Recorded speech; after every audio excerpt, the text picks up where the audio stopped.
Bonjour, je m'appelle Yann, fan de couteaux de collection. Je voulais vous présenter deux couteaux de fabrication française euh, versus le couteau de la Gueule, Forge de la Gueule, et le couteau Thiers, fabriqué à Thiers même, le couteau de chez Perceval. Deux écoles complètement différentes, mais deux anciennes fabrications de coutellerie françaises extrêmement connues et réputées. Je viens de les recevoir, je les ai commandés chez un collectionneur, ils viennent pas directement de chez ces deux fabricants-là. J'en ai plusieurs de chez eux. Mais là, c'est deux modèles que je viens d'acquérir, que je trouve vraiment superbes, ils sont neufs, hein. Et c'est deux modèles, mais complètement différents. Et je suis tenté de dire, j'ai même du mal un petit peu à les départager. Parce que là, on est dans le traditionnel avec du cerf d'Asie, c'est pour ça qu'il est si blanc. On n'a pas la partie moelle avec un système de guillochage sur le dos et sur la lame, avec un système stonewash un petit peu au niveau de la finition de la lame.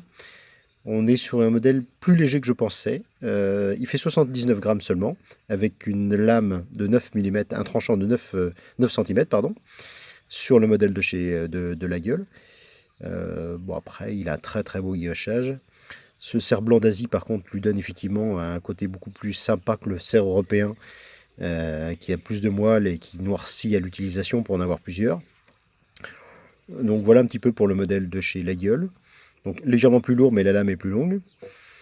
Et un modèle de chez Perceval, donc le modèle français de chez Perceval. Là, il y a une particularité, c'est qu'on est en lame damassée. Alors on est probablement sur une lame de chez Damasteel, je pense que c'est le twist de chez Damasteel. On a une finition, enfin une fabrication ouverte. Bon, c'est vrai que c'est plus facile pour l'entretien. C'est un modèle plus contemporain, c'est presque néoclassique. Il est très élégant, très fin, très épuré.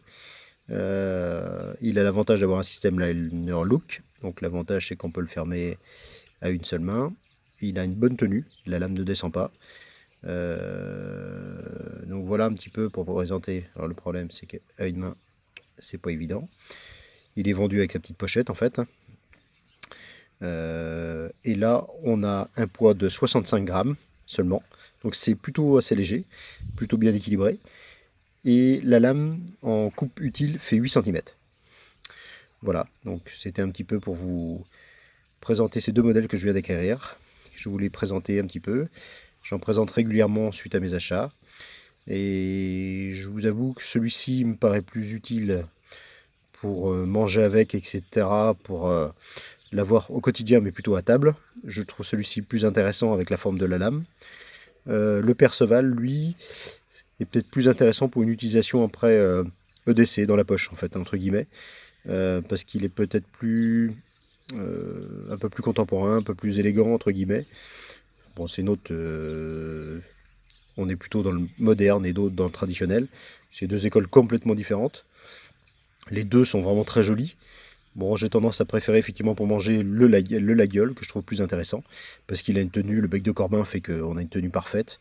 Et par contre, le Perceval, effectivement, pour le mettre plutôt dans la poche, pour se balader avec, pour voir des cartons, des choses comme ça, je le trouve un peu plus intéressant, effectivement, un peu plus élégant, un peu plus petit en fait en taille.